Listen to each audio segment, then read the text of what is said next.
coming up in Philadelphia City. I seen two sides. And if it was three, I didn't pay attention to it. The two sides was the lamb or the wolf. The wolf, they stood out. The lamb always was on the run. I seen how the wolf had the respect, and I seen how the wolf can have the things he wanted. I seen how the wolf was treated. And so I chose to be the wolf. It made people fear me as I walked down the street or in the classroom. So I really became very, very intoxicated because I knew I had that power. My childhood in Philadelphia was basically, grew up in a big family, but I had to go outside and they couldn't watch me 24/7, 7 days a week, obviously. The streets was basically my parents. Sometimes I didn't come home till the next morning. It became not really a struggle, it became I'm with the streets, and then I come in when I need some rest. So the house became sort of like a Salvation Army to me. You want the new sneaks, you want the money in your pocket, you want the gold, the chain, the car. Your mother don't have these things, your father don't have these things. So after a while, bad wins over good. It takes a very, very strong individual not to be corrupt in any of those things as time moves on.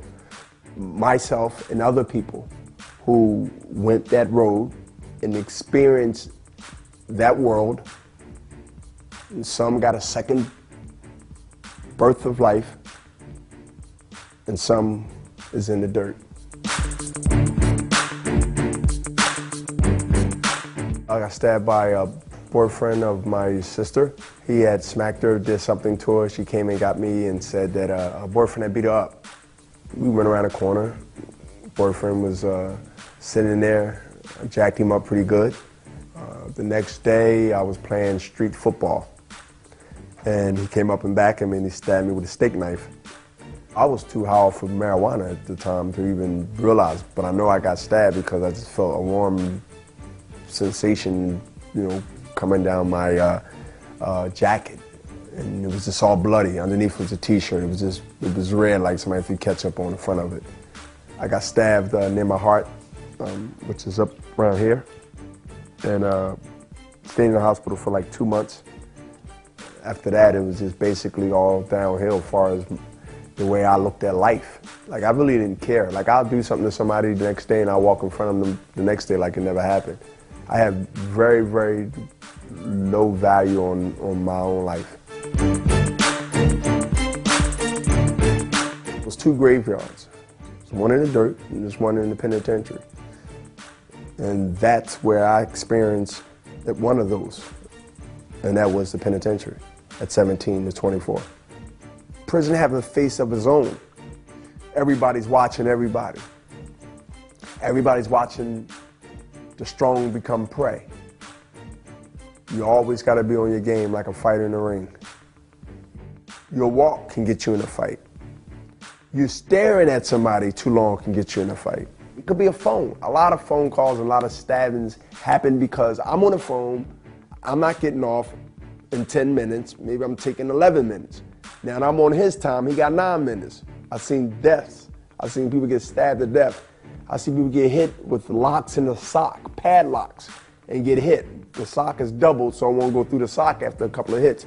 The sock is bloody, red bloody from the chunks and the dents it's putting in somebody's head. You're talking about a padlock in a sweat sock, doubled. You ready to get shot to get hit with that. And that's how prison is. You got to be willing to look in a guy's face and say, I will kill you if I have to. You got to be ready to look in the face and say that I will stab you, I will hurt you, and you can't talk the game. You got to really act and do the game. And prison is a thing where talking gets you killed. What gets you respect is you do. The guy that you fear is the guy that says nothing.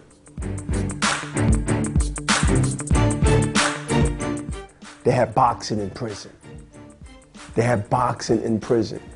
That there brought me back to something that I neglected early on in my adolescence, where I stopped boxing. I got bored. I got trophies everywhere. I want money. I see people in the neighborhood. So that became bored to me.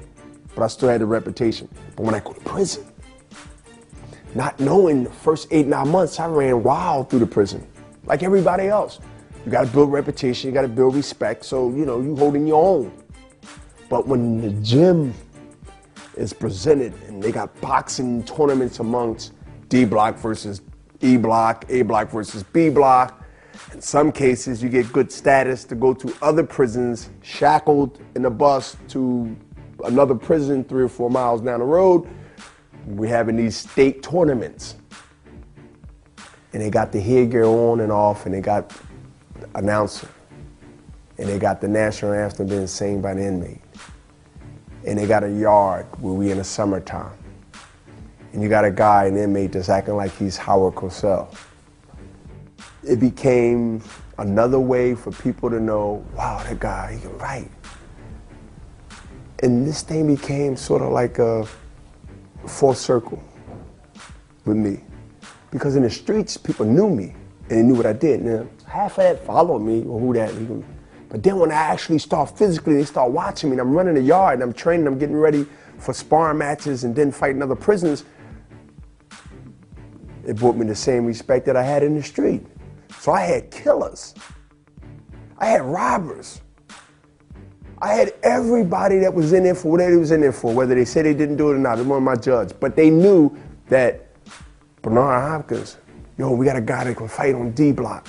You become a celebrity because I'm really a championeer.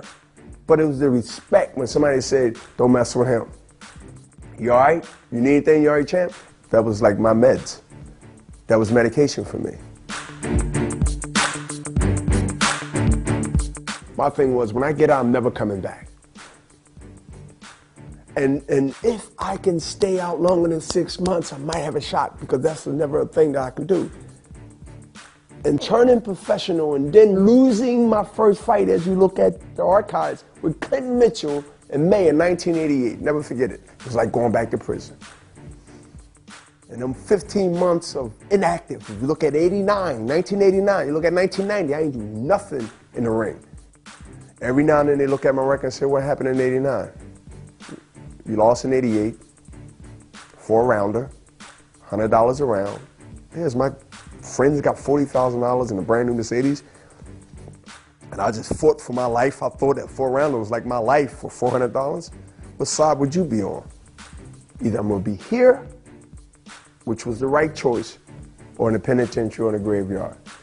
But if something clicked, if something happened prior to coming out, and prior to being there, done that made me say, I'm gonna stick it out. And I went into boxing with that attitude in one of my next 23 fights. Early in my career, I was executing guys very quickly. But the execution name is something that I really stuck with, because knowing that I'm going up against people that I'm going to execute, they got to think about who would name themselves the executioner with the right mind. And then second, if he a beast like he says he is, then let me see footage. And then they see all these things, and then they got to prepare for the executioner. That not only you got to fight this guy that's perceived to be crazy, but you got to do it in grand fashion. That's too much pressure on any guy. I wouldn't want to fight me, because I know it wouldn't be a good outcome for both.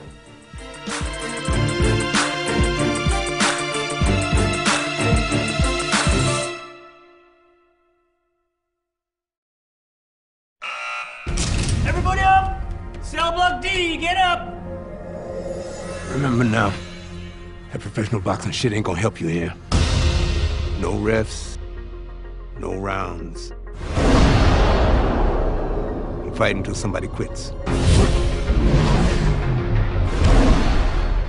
I'm ready to fight right now. You just had a fight, he ain't had time to rest. Care, Ace. I'm sorry the way things worked out for you. He chews fighters up and he spits them out. You don't know who you're with. You take the fight to that, and he won't know what hit him. I got a feeling it's not going to be your night. We're not winning any decisions tonight. McQueen, the son. We came to have a little talk. I lost my youth. I lost my career. I lost my dream. Now what?